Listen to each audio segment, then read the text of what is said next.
seguinte: até algumas pequenas coisas que a gente, eu mesmo estava preparado com algumas coisas que ele me disse aqui no início.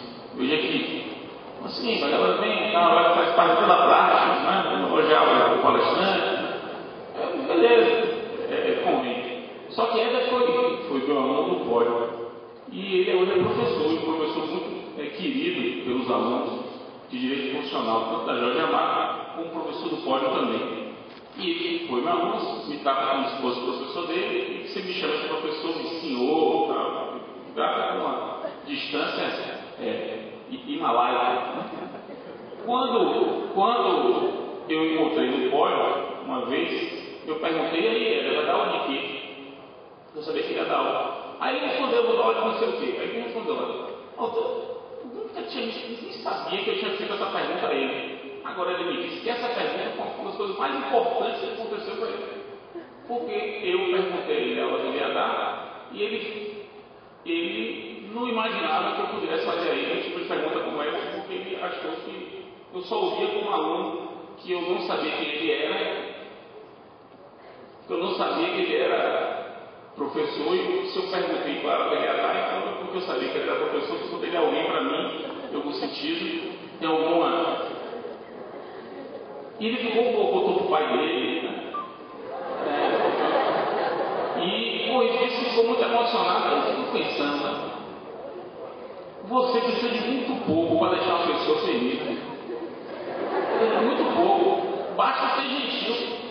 Uma mera gentileza. Gentileza é uma coisa muito importante. E a gente não sabe a dimensão que palavras gentis podem ter, né? Então, vamos celebrar a gentileza. Vamos celebrar a gentileza. Porque, como diria o profeta gentileza lá da terra de Fábio, gentileza gera gentileza. Uma frase antológica pintada nos muros do Rio de Janeiro, da cidade do Rio de Janeiro. Gentileza gera gentileza.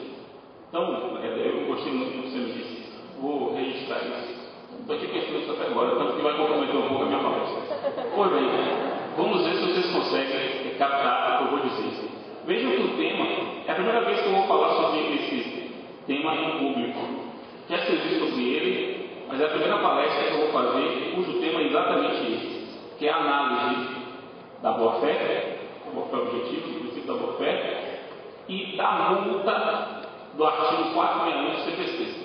Então, eu vou primeiro explicar o que é essa multa do 461, depois eu vou relacionar com a boa-fé. Vejam bem, vocês sabem que o artigo 461 do CPC permite que o juiz imponha uma multa para a efetivação das suas decisões que determinem um fazer, um não fazer ou uma entrega de coisas.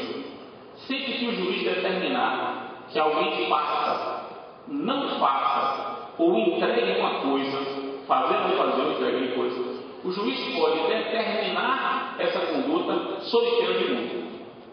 Quer dizer, a multa funcionando como uma ameaça, como um meio de coerção para forçar o sujeito a cumprir a decisão, servindo a multa como um contramotivo. O cara vai pensar duas vezes antes de cumprir a decisão. Então a multa fica como uma ameaça. Essa é a multa do 461, a multa combinatória. Essa multa, ela pode ser aplicada em qualquer decisão, seja decisão definitiva ou decisão provisória.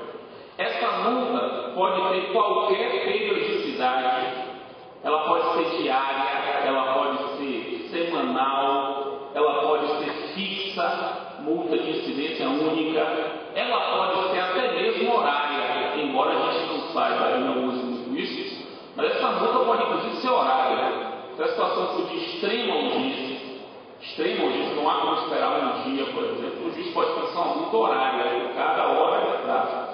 Então é importante dizer isso, porque a gente começa a estudar essa multa falando, se referindo a ela como multa diária. Muitos alunos meus me falam isso. Professor, a multa diária do 461. Veja, o 461 não fala de multa diária, o 461 fala de multa. Multa que pode ser diária, pode ser semanal, pode ser mensal, pode ser fixa. É importante vocês entenderem que essa multa é um instrumento de coerção muito elástico, porque o juiz pode trabalhar com ela com vários períodos, ou até mesmo sendo ela de incidência única. Então, vou tratar dessa multa. O valor dessa multa, pelo nosso código, reverte a outra parte. A parte adversária daquela que descumpriu a decisão. Se o réu descumprir a decisão, o valor da multa reverte ao autor. O que é que tem acontecido na prática forense? A multa passa a ser tem acontecido de a multa ser mais atrativa do que a própria prestação devida. O autor tem direito a uma determinada prestação de fazer, não fazer, ou entregar coisa, e ele está mais interessado em que o devedor não cumpra a prestação, para que ele tenha o direito à multa, do que propriamente na prestação, o que é, obviamente, uma distorção, nitidamente uma distorção. A multa, ela não pode ser o objeto principal, ela é acessória, ela é um instrumento de efetivação de um outro direito, a fazer, não fazer ou dar coisa. Então ela nunca pode ser mais interessante do que a própria prestação. Porque se for, você quebra o sistema, porque o credor não vai querer, quer dizer, ele vai deliberadamente não querer o adiantamento para a multa. É o que acontece com as ações para tirar o seu nome da Serasa, do SPC. O sujeito fica doido para aquele logo, para que o nome lá do SPC. A verdade é essa. Coloca o nome do SPC aí, porque eu entro no SPC, aí eu vou na justiça, peço para tirar, aí o banco vai demorar 5 dias para tirar, cada dia R$5.000, R$5.000. O juiz multa diária de R$5.000, R$25.000 para tirar o nome do SPC. E você, não, cara, mas fique mais um pouquinho, não tem problema. É feriadão, não pode aproveitar o feriadão, mais 4 dias de feriadão, é mais R$20.000 para mim. Olha que situação justa. O credor passa a torcer pela demora, pela inefetividade da decisão. Isso é um problemaço, que daria outra palestra, inclusive. Por isso que eu costumo dizer que a multa, ela tem que ser arbitrada para obrigações de conteúdo patrimonial relevante. Porque obrigações de conteúdo patrimonial pouco relevante, como esse, tirar o nome da Serasa, ligar a luz, ligar a água, é muito mais interessante a multa do que a própria obrigação. Então, para essas obrigações, é mais interessante você aplicar outras medidas executivas em vez da multa. Mas isso não é um tema da minha palestra, isso é para um outro dia. O que eu quero deixar registrado é o seguinte, que o valor da multa reverte ao credor. O valor da multa reverte ao credor. E esse valor aumenta a partir à medida em que o tempo for passando e a decisão não for sendo cumprida. É muito importante isso para que vocês compreendam o que eu vou dizer. Pois bem, então essa é a primeira premissa. Vamos agora para a segunda premissa. O artigo 14, inciso 2 do Código de Processo, 14, inciso 2 do CPC, consagra o que, para mim, isso é minha opinião, realmente não é uma função majoritária, mas na minha opinião, o 14, inciso 2, ele é o texto do princípio da boa-fé do processo. O princípio da boa-fé está no artigo 14, inciso 2. Por que eu estou dizendo que isso não é uma concepção majoritária? Porque os autores mais tradicionais que escreveram sobre o artigo 14 escreveram na década de 60. Na década de 60 não havia no Brasil ainda, salvo a obra de Cláudio Couto Silva, referência ao princípio da boa-fé, ou seja, a boa-fé como norma. Os trabalhos que existiam sobre boa-fé no Brasil eram trabalhos que estudavam a boa-fé como pressuposto de fato de algumas situações, notadamente da parte das ações processórias. A boa-fé na posse, por exemplo, tinha muitos estudos sobre assuntos. Agora, boa-fé como fato se estudava. Agora, boa-fé como norma não era algo que a doutrina brasileira conhecia, embora fosse algo que, por exemplo, na Alemanha era amplamente difundido. Então as pessoas, nós, doutrinadores brasileiros da década de 60, sem conhecimento teórico sobre o princípio, mais uma vez, vou bater essa tecla, princípio da boa-fé como norma, acho inclusive, Fábio, puder sobre isso, você quer escrever isso, eu prometo que eu estou adotando isso. Eu acho que não vale a pena a gente falar em princípio da boa-fé objetiva. Porque se a gente pensar bem, boa fé objetiva, ela é o princípio. Então não existe um princípio da boa fé subjetiva. Porque boa fé subjetiva não é norma, é sempre fato. Boa fé subjetiva é sempre fato, não é norma. Então, rigorosamente, é princípio da boa fé. É princípio da boa fé e boa fé como fato. Porque se a gente fala em princípio da boa fé objetiva, eu já usei isso, princípio da boa fé objetiva. Eu acho que é redundante e gera, pode gerar uma compreensão equivocada no leitor de que existe um princípio da boa fé subjetiva, porque não existe. E boa fé subjetiva é fato, né? A boa fé é fato. O princípio da boa fé é norma. Isso é com a observação uma professora minha, portuguesa, me fez quando eu estava estudando o texto do Código Alemão que cuida da boa fé. Aí eu peguei a tradução e traduzi como princípio da boa fé objetiva. Naturalmente, ela falou: Fred, perceba que não precisa ser da boa fé objetiva. É princípio da boa fé. Porque boa fé é fato. Se é princípio da boa fé, então é norma. Pois bem. Então, os autores que comentavam na década de 70 não tinham essa bagagem teórica, não trabalhavam com esse repertório do princípio da boa fé. Então, eles leram o artigo 14 como se ali exigisse o comportamento de boa fé, ou seja, como se ali impusesse as partes que atuassem de boa fé, atuassem bem intencionadas, atuassem acreditando em Deus, enfim, atuassem com fé. Pois isso é quase que ponto da carochinha. Você não pode exigir das partes processuais que são inimigas, que não se gostam, uma odeia a outra, que atuem bem intencionadas. Isso é um moralismo jurídico, é um moralismo desnecessário. É você pensar que o autor gosta do réu, e vamos nos irmanar e pensar semana estrangeira. Ou não pode fazer isso. O que a lei exige, o princípio da boa fé, inclusive, diz claramente: o seu comportamento tem que ser de acordo com a boa fé, com o padrão de conduta. Pouco importa se você está bem intencionado ou mal intencionado. O artigo 14 diz isso: é dever das partes comportar-se de acordo com a lealdade e boa fé. Ora, comportar-se de acordo com a lealdade e boa fé, isso é a consagração expressa do princípio da boa fé no processo. É o que eu defendo, o princípio da boa fé no processo, com base no artigo 14 dos dois. Agora, se você chegar para mim e dizer: Fred, não existe lei infraconstitucional que preveja o princípio da boa fé no processo. Você pode me dizer isso. Não existe. Tudo bem, eu tiro ele do devido processo legal. O princípio da boa fé decorre do devido processo legal. Porque um processo devido é um processo ético. Processo devido é um processo ético. Ou como dizem os espanhóis, processo devido processo legal é também um devido processo leal. É também um devido processo leal. Eu até fiz uma palestra aqui, eu coloquei devido processo leal. Aí corrigiram no folder, acharam que eu estava errado, que eu estava devido processo legal. Eu disse: não, veja bem, eu não vou falar sobre o devido processo legal. No meu e-mail constava devido processo leal, porque eu ia falar sobre o princípio da boa fé, que pode ser extraído devido processo legal. Se você se contentar com o artigo 14 dos dois, ótimo. Se você não se contentar com ele, extrai o processo legal. O que é inegável é que existe o princípio da boa fé no processo. Isso é inegável. Ponto. Vamos agora para a terceira premissa. Existe uma figura construída a partir do princípio da boa fé. Figura essa examinada nesse belíssimo livro que acabou de sair, que eu falo também, eu examinar para ver se ele já tinha cuidado do assunto, se ele cuidou do assunto. Existe uma figura chamada de suprécio. Suprécio, com S e dois S. Suprécio, né?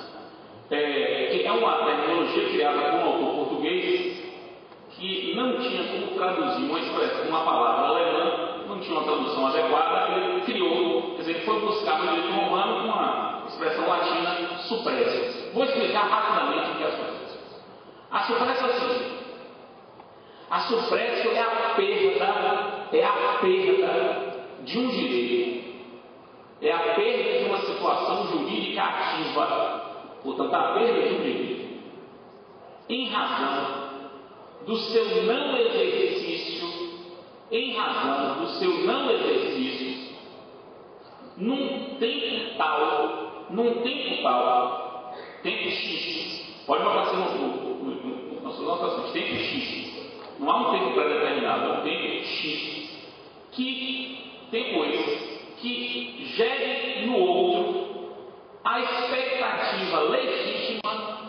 que o direito não seria mais exercido.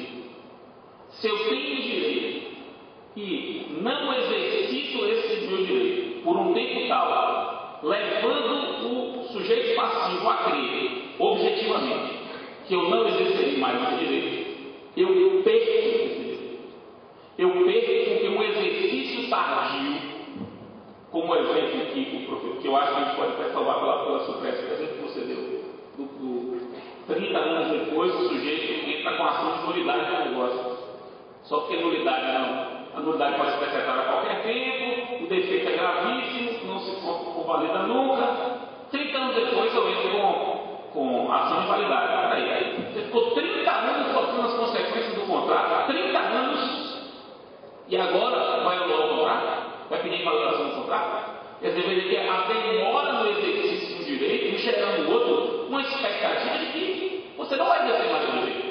Exercê-lo depois é exercê-lo de maneira contrária à boa fé. Eu diria, de fato, que o juiz deveria julgar improcedente o pedido de invalidação. Procedente por quê? Porque não há mais o direito de invalidar. Não há mais o direito de invalidar porque o direito desapareceu pela supressa. Eu perco o direito potestativo de invalidar porque não o exerci durante um certo tempo, no caso do grande, fazendo com que a outra parte imaginasse que eu não mais exerceria esse direito. Rapidinho. Porque eu tenho que entender porque minha mulher, ela mora em Brasília, pode ser que ela alguma coisa, mas então, eu tenho que entender. Imagina que ela seja funcionada do dia de hoje. Veja, é complicado. É complicado.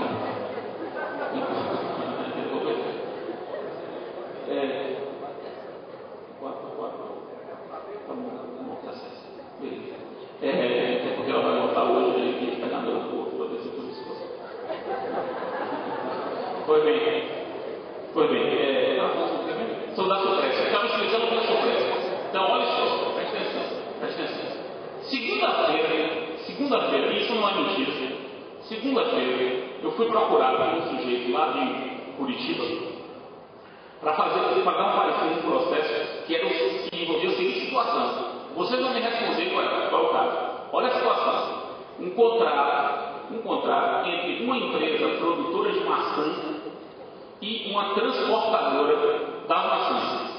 Então a empresa produzia maçã e tinha um contrato com a empresa transportadora das maçãs. O contrato dizia o seguinte, que a empresa que produzia a maçã pagaria 0,25% sobre o valor das maçãs transportadas. Então, se carregasse lá R$1.000 de maçã, R$25 aí, R$25, não, R$25, não, R$25 é 2,5 reais, porque R$25 é 2 mil, exatamente. Então, R$2,5 de transporte, R$10.000 de maçã, sucessivamente. Primeiro, esse contrato foi celebrado em 1984. Chegou em 2001, 17 anos depois, o contrato foi extinto. Sucede que nesses 17 anos nunca houve a cobrança dos 0,25%. Nunca houve. O contrato foi sendo cumprido durante 17 anos e a empresa de transporte nunca cobrou os 0,25%. Terminou o contrato, ela entrou com ação de cobrança. Uma é ação pessoal, que o Código Antigo, 20 anos de prescrição. Entrou em 2001 com ação de cobrança. Dos 17 anos de contrato, estava em momento e que nunca havia sido cobrada a prestação. Houve supresso nitidamente aí. Quer dizer, escandalosamente supresso. Se durante 17 anos o contrato é cumprido, sem que uma parte exija da outra a contra-prestação, e todo mês todo dia tem transporte. Todo dia tem coisa para transportar e você não exige, isso é quase que uma novação. Tá? O que houve aí? Supresso do direito aos créditos. Ter um não exercício num período X, levando. Eu não vou dizer que foi ruim, não. Porque estava calor. O professor Fábio que estava veja, está bem quente, mas tudo bem. Repare bem. Então, Então, isso é a SUPRESP. A SUPRESP foi construída pelo princípio da boa-fé. Quer dizer, o princípio da boa-fé autoriza que se conclua pela perda do direito em razão do não exercício durante certo tempo. Então, o que a gente já sabe aqui? Que existe a multa que reverte ao credor. Já sabemos que o princípio da boa-fé ilumina o processo. Já sabemos que do princípio da boa-fé, nós podemos extrair a possibilidade de SUPRESP. Aí vem o cerne da minha exposição. Vou dar dois casos concretos com os quais eu tive contato direto. Terceiro caso. Primeiro caso. Uma pessoa entrou com uma ação na justiça para pedir a exclusão do nome dela da Serasa. Estava lá e supostamente de maneira indevida. Foi lá, pediu uma liminar, o juiz deu a liminar, R$5.000 por dia de descumprimento. O réu foi ouvido e contestou. Os autos voltaram e a autora fez cargo dos autos. Levou para casa com a defesa do réu. A autora levou para casa. 51 meses depois, isso é um caso verdadeiro. 51 meses depois, portanto, 4 anos e 3 meses depois, numa quinta-feira de noite, num plantão judiciário, ela devolve os autos, dizendo que há 51 meses, portanto, há 15 mil dias, mais 18 mil dias, havia 1.800, só fazendo um cálculo. 1.800 dias, né? Eu estou fazendo aqui o cálculo, 1.800 dias, há 1.800 dias de descumprimento da decisão. 1.800 dias vezes R$5.000 por dia,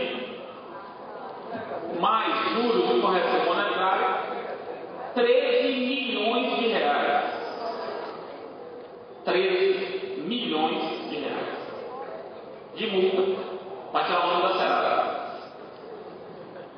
Ela pediu isso uma quinta-feira de noite e a juíza que recebeu o processo viu isso com muita urgência e despachou para o contornista, achou que o banco ia quebrar e determinou que se arrombasse tanto os cofres bancários quanto bastaram para recolher 13 milhões de reais em dinheiro. Isso é um escândalo. Eu tenho nítida certeza que há 15 dias atrás o CNJ baixou uma resolução para regular a utilização do plantão judiciário. Resolução 71 do CNJ, para regular como é que o juiz deve proceder nos casos de plantão. E uma das hipóteses é assim: o juiz de plantão não pode autorizar levantamento de dinheiro. Não pode. Eu acho que aquilo ali foi em minha homenagem. Eu tenho nítida convicção que aquele dispositivo da resolução do CNJ foi em minha homenagem, embora eles obviamente não vão dizer isso, porque 13 milhões de reais numa quinta-feira de noite, sem contraditório, sem calção. Sim, tinha calção. A calção é a seguinte: a autora falou uma pessoa dizendo assim: eu garanto. A calção, la garantia sou eu, como dizem os paraguaios. Por ter garantia isso aqui, la garantia sou eu. Ela é a garantia dos 13 milhões de reais. Primeiro caso. Segundo caso, também verdadeiro. O sujeito entra com ação no juizado. O juiz julgou procedente e impôs a multa. Faça tal coisa sob pena de multa, lá na sentença do juizado. A outra parte recorre, o derrotado recorre, e no juizado o recurso não tem efeito suspensivo. Portanto, a sentença vai poder ser executada na pendência do recurso. Então o sujeito recorreu, e mesmo assim, se o autor quisesse, já poderia executar a sentença. O que é que o autor fez? Não executou a sentença. Contou com a demora no julgamento da turma recursal, no juizado, e o recurso foi julgado 5 anos depois. 5 anos depois, o juiz lá e foi negado o provimento ao recurso. Portanto, o autor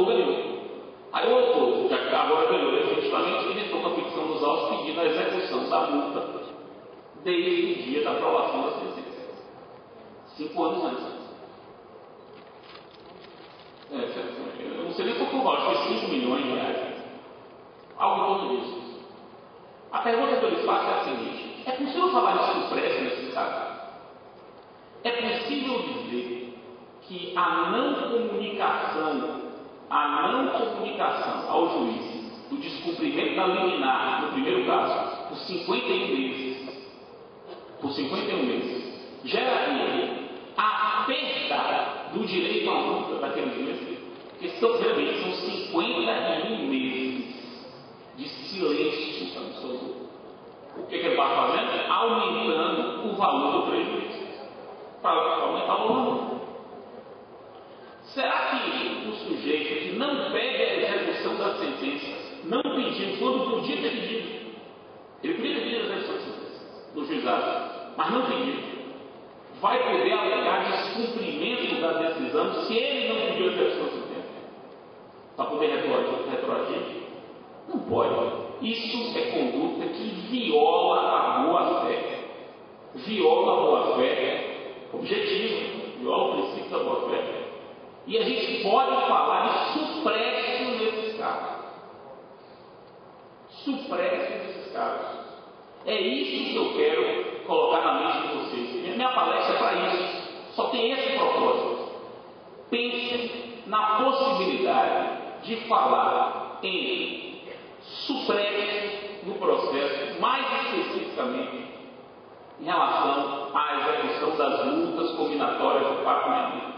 Porque elas são, no meu modo de ver, uma das principais responsáveis pelos maiores absurdos que a gente vê no judiciário em termos de decisão. Não é absurdo assim, corrupção, nada disso. É situações absurdas geradas pelo processo.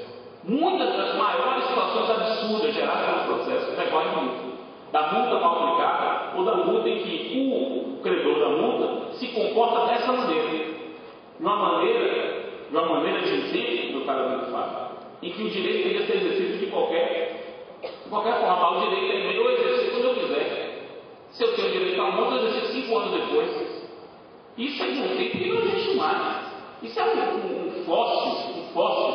Eu gosto dessa expressão. Porque você olha para uma lição dessa e percebe nitidamente que não é uma lição do seu tempo.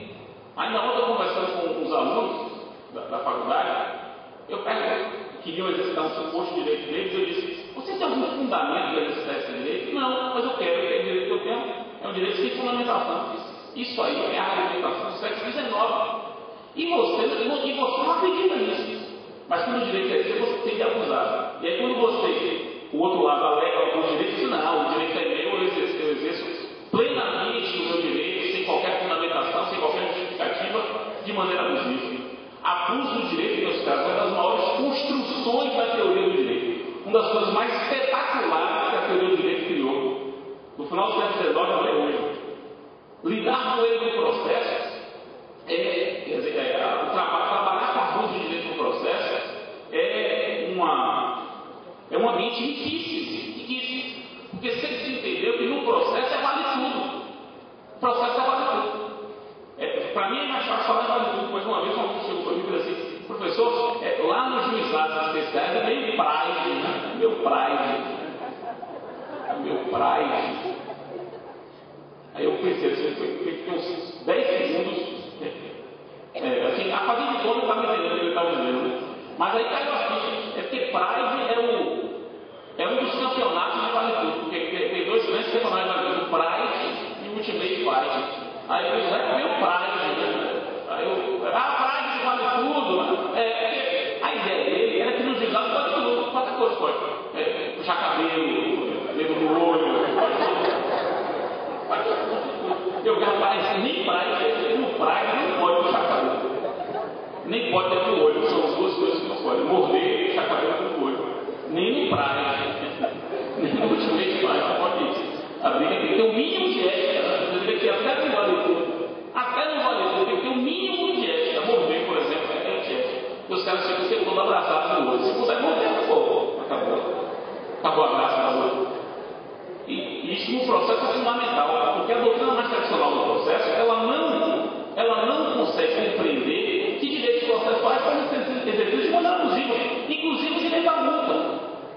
inclusive o direito à multa. Então aqui eu convoco vocês todos e a minha galera que está ali sentada, as 4 meninas que estão ali sentadas, que trabalham comigo, que foram meus alunos, eu digo a isso para ela várias vezes. Se tem um assunto para você estudar hoje em dia, vocês têm que saber porque isso ajuda em qualquer ramo do direito administrativo, direito civil, direito comercial, direito processual, até direito penal, é boa fé. Princípio da boa fé. O que vocês encontrarem na frente, os princípios da boa fé, no direito público, no direito penal, no direito processual, no direito civil, o que vocês acharem, leiam, porque isso ajuda vocês a compreenderem e resolverem diversos problemas. Ainda hoje de manhã, só um outro exemplo para terminar, hoje de manhã na Uniana, eu vi uma palestra de uma professora de administrativo, que é advogada da União, ela disse o seguinte, que acontece coisas terríveis na União. A União, ela pune um funcionário que cometeu corrupção e ele demite o funcionário que cometeu corrupção. E quando a vítima da corrupção vai pedir de volta o que o prejuízo dela, a União se nega a pagar. E a mesma União que demite o funcionário que ela reconhece que agiu corrupção, a mesma União diz que não vai pagar, que a parte da vítima não tem direito à indenização. Esse comportamento ético? Não. Comportamento abusivo. Porque você não pode ter duas condutas que se contradizem. São condutas contraditórias, justamente contraditórias, são comportamento abusivo. Para resolver o problema de direito público, direito administrativo. Qual boa fé do direito administrativo? Tem boa fé no processo, tem boa fé no direito civil, e assim sucessivamente. Então, fique com essa reflexão na cabeça, supresse e a multa do artigo 466. Espero que isso tenha sido útil, espero que vocês tenham gostado da palestra, espero que vocês gostem da conversa. Muito obrigado.